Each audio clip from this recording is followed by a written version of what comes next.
അധ്യായം 24. ശൗൽ ഫെലിസ്ത്യരെ ഓടിച്ചു കളഞ്ഞിട്ട് മടങ്ങി വന്നപ്പോൾ ദാവീദ് ഏൻഗദി മരുഭൂമിയിൽ ഉണ്ടെന്ന് അവന് അറിവുകിട്ടി. അപ്പോൾ ശൗൽ എല്ലാ ഇസ്രായേലിൽ നിന്നും തിരഞ്ഞെടുത്തിരുന്ന 3000 പേരെ കൂട്ടിക്കൊണ്ട് ദാവീദിനെയും അവന്റെ ആളുകളെയും തിരയുവാൻ കാട്ടാട്ടിൻ പാറകളിൽ ചെന്നു. അവൻ വഴിയരികെയുള്ള ആട്ടിൻ തൊഴുത്തിങ്കൽ എത്തി. അവിടെ ഒരു ഗുഹ ഉണ്ടായിരുന്നു. ശൗൽ കാൽമടക്കത്തിന് അതിൽ കടന്നു. എന്നാൽ ദാവീദും അവന്റെ ആളുകളും ഗുഹയുടെ ഉള്ളിൽ പാർത്തിരുന്നു. ദാവീദിന്റെ ആളുകൾ അവനോട്, ഞാൻ നിന്റെ ശത്രുവിനെ നിന്റെ കയ്യിൽ ഏൽപ്പിക്കും, നിനക്ക് ബോധിച്ചതുപോലെ അവനോട് ചെയ്യാം എന്ന് യഹോവ നിന്നോട് അരുളി ചെയ്ത ദിവസം ഇതാ എന്ന് പറഞ്ഞു. അപ്പോൾ ദാവീദ് എഴുന്നേറ്റ് ശൗലിന്റെ മേലങ്കിയുടെ അറ്റം പതുക്കെ മുറിച്ചെടുത്തു. ശൗലിന്റെ വസ്ത്രാഗ്രം മുറിച്ചു കളഞ്ഞതുകൊണ്ട് പിന്നത്തേതിൽ ദാവീദിന്റെ മനസാക്ഷി കുത്തിത്തുടങ്ങി.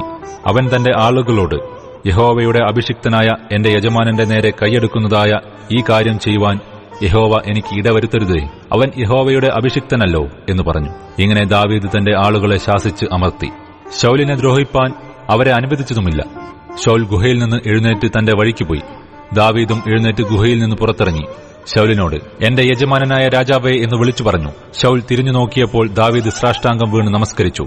ദാവീദ് ശൗലിനോട് പറഞ്ഞതെന്നാൽ, ദാവീദ് നിനക്ക് ദോഷം വിചാരിക്കുന്നു എന്ന് പറയുന്നവരുടെ വാക്ക് നീ കേൾക്കുന്നത് എന്ത്? യഹോവ ഇന്ന് ഗുഹയിൽ വെച്ച് നിന്നെ എന്റെ കയ്യിൽ ഏൽപ്പിച്ചിരുന്നു എന്ന് നിന്റെ കണ്ണാലെ കാണുന്നുവല്ലോ.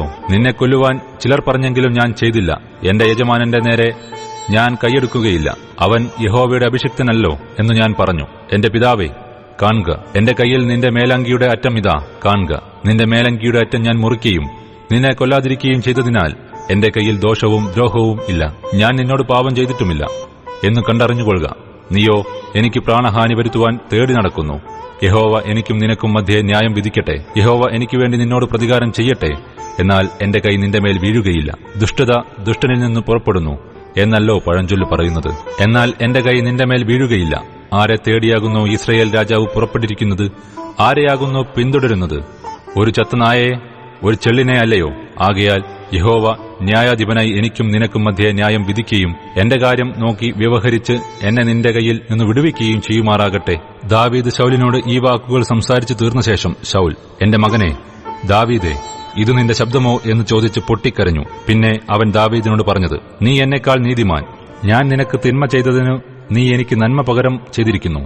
യഹോവ എന്നെ നിന്റെ കയ്യിൽ ഏൽപ്പിച്ചാറയും നീ എന്നെ കൊല്ലാതെ വിട്ടതിനാൽ നീ എനിക്ക് ഗുണം ചെയ്തതായി ഇന്ന് കാണിച്ചിരിക്കുന്നു. ശത്രുവിനെ കണ്ടുകിട്ടിയാൽ ആരെങ്കിലും അവനെ വെറുതെ വിട്ടയക്കുമോ? നീ ഇന്ന് എനിക്ക് ചെയ്തതിന് യഹോവ നിനക്ക് നന്മ പകരം ചെയ്യട്ടെ. എന്നാൽ നീ രാജാവാകും, ഇസ്രായേൽ രാജ്യത്വം നിന്റെ കയ്യിൽ സ്ഥിരമാകും എന്ന് ഞാൻ അറിയുന്നു. ആകയാൽ നീ എന്റെ ശേഷം എന്റെ സന്തതിയെ നിർമൂലമാക്കി എന്റെ പേർ എന്റെ പിതൃഭവനത്തിൽ നിന്ന് മായ്ച്ചു കളയുകയില്ല എന്ന് യഹോവയുടെ നാമത്തിൽ ഇപ്പോൾ എന്നോട് സത്യം ചെയ്യണം. അങ്ങനെ ദാവീദ് ശൗലിനോട് സത്യം ചെയ്തു. ശൗൽ അരമനയിലേക്ക് പോയി. ദാവീദും അവന്റെ ആളുകളും ദുർഗത്തിലേക്കും പോയി.